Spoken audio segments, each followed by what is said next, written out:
ଜୟ ଜଗନ୍ନାଥ। ଆସନ୍ତୁ ଜାଣିବା କନ୍ୟା ରାଶି ଉପରେ 2025 ମସିହାରେ କନ୍ୟା ରାଶିମାନଙ୍କ ପାଇଁ କେମିତି ରହୁଛି ଆସନ୍ତୁ ଜାଣିବା। ବର୍ଷ ଆରମ୍ଭରୁ ଗୁରୁ ଭାଗ୍ୟ ଭାବରେ ଶନି ଷଷ୍ଠ ଭାବରେ ରହୁଥିବାରୁ ସକାରାତ୍ମକ ଫଳ ମିଳିବ। କାରଣ ଏ ଯୋଗ ଦୀର୍ଘ 30 ବର୍ଷ ପରେ ସଂଘଟିତ ହୋଇଛି। ଅଚାନକ ଭାବେ ଆର୍ଥିକ ଲାଭ ହେବାର ସମ୍ଭାବନା ରହିଛି। ଆର୍ଥିକ ସ୍ଥିତି ସୁଦୃଢ଼ ରହିବ। ନୂତନ ଆୟର ଉତ୍ସ ଦେଖାଦେବ। ଚାକିରି କରୁଥିବା ଲୋକ ଆୟ ବୃଦ୍ଧି ହେବ। ବିଦେଶରୁ ଧନ ଆଗମନ ହେବାର ସମ୍ଭାବନା ମଧ୍ୟ ରହିଛି। ଯଦି ଚାକିରି ବଦଳି କରିବାକୁ ଚାହୁଁଛନ୍ତି ଏହି ବର୍ଷଟି ସର୍ବୋତ୍ତମ ସମୟ। ଚାକିରି କ୍ଷେତ୍ରରେ ପଦୋନ୍ନତି ସ୍ଥାନାନ୍ତର ହେବାର ସମ୍ଭାବନା ମଧ୍ୟ ରହିଛି।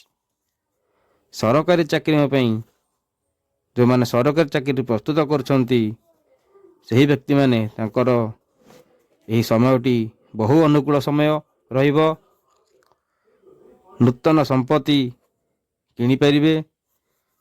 ଯାନବାହନ ଗାଡ଼ି ମଟର ଇତ୍ୟାଦି କିଣିପାରିବେ। ରାଜନୀତି କ୍ଷେତ୍ରରେ କୌଶଳପୂର୍ଣ୍ଣ ଦୃଢ଼ ପଦକ୍ଷେପ ନେଇ ପ୍ରତ୍ୟେକ କ୍ଷେତ୍ରରେ ସଫଳତା ଲାଭ କରିପାରିବେ। ମିତ୍ରଙ୍କର ସାହାଯ୍ୟ ସହଯୋଗ ମିଳିବା ଫଳରେ ଶାନ୍ତି ଅନୁଭବ କରିବେ।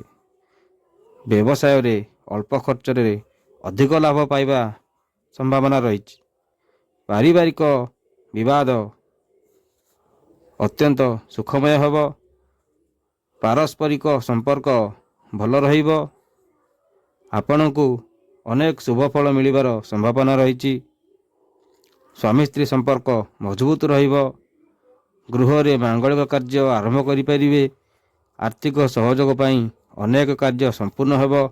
ସେଥିପାଇଁ ମାନସିକ ଶାନ୍ତି ପାଇବେ। ଯଦି କିଛି ନୂଆ କାମ କରିବାକୁ ଚାହୁଁଛନ୍ତି ତେବେ ନିର୍ଦ୍ୱନ୍ଦ୍ୱରେ କାମ ଆରମ୍ଭ କରନ୍ତୁ। ଯେଉଁ ଛାତ୍ରଛାତ୍ରୀମାନେ ଉଚ୍ଚଶିକ୍ଷା ଅଧ୍ୟୟନ କରୁଛନ୍ତି ସେମାନେ ଶୁଭଫଳ ପାଇବେ। ବର୍ଷ ମଧ୍ୟରେ ସ୍ୱାସ୍ଥ୍ୟ, କ୍ୟାରିୟର, ଦାମ୍ପତ୍ୟ ଜୀବନ, ପାରିବାରିକ କ୍ଷେତ୍ରରେ ସାମାନ୍ୟ ଉତ୍ଥାନ ପତନ ପରିସ୍ଥିତି ଦେଖାଦେଇପାରେ। କାରଣ ଗ୍ରହରାଜ ଶନିଶ୍ଚର ମାରକ ଭାବରେ ଏବଂ ବୃହସ୍ପତି ନବମ ଭାବରୁ ଦଶମ ଭାବକୁ ଯିବେ। ମଧ୍ୟଭାଗରେ କେତୁ ବ୍ୟୟ ଭାବରେ ରହିବା ଫଳରେ ନକାରାତ୍ମକ ପ୍ରଭାବ ରହିବ। ତେଣୁ ଅଶୁଭତ୍ୱକୁ ଖଣ୍ଡନ ଓ ଶୁଭତ୍ୱକୁ ଲାଭ କରିବା ପାଇଁ ପ୍ରତ୍ୟେକ ଶନିବାର ଦୃଷ୍ଟିହୀନ, ଦିବ୍ୟାଙ୍ଗ, ସେବକ, ସଫେଇ କର୍ମଚାରୀଙ୍କୁ ସାହାଯ୍ୟ କରନ୍ତୁ। ମା ବାପା, ଜେଜେମା, ଜେଜେବାପା, ଗୁରୁଜନମାନଙ୍କୁ ପ୍ରଣାମ କରନ୍ତୁ। ପ୍ରତ୍ୟେକ ଦିନ କଦଳୀ ଗଛ ମୂଳରେ ହଳଦୀ ପାଣି ଦିଅନ୍ତୁ। କଉଡ଼ି ଗୋଟିଏ ସର୍ବଦା ପାଖରେ ରଖନ୍ତୁ। ପ୍ରତ୍ୟେକ ଦିନ ବୁଲା କୁକୁରକୁ କିଛି ଖାଇବାକୁ ଦିଅନ୍ତୁ ଓ କିନ୍ନରମାନଙ୍କୁ ମଧ୍ୟ କିଛି ଦାନ କରନ୍ତୁ।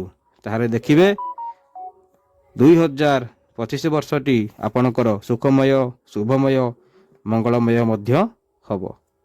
ଜୟ ଜଗନ୍ନାଥ।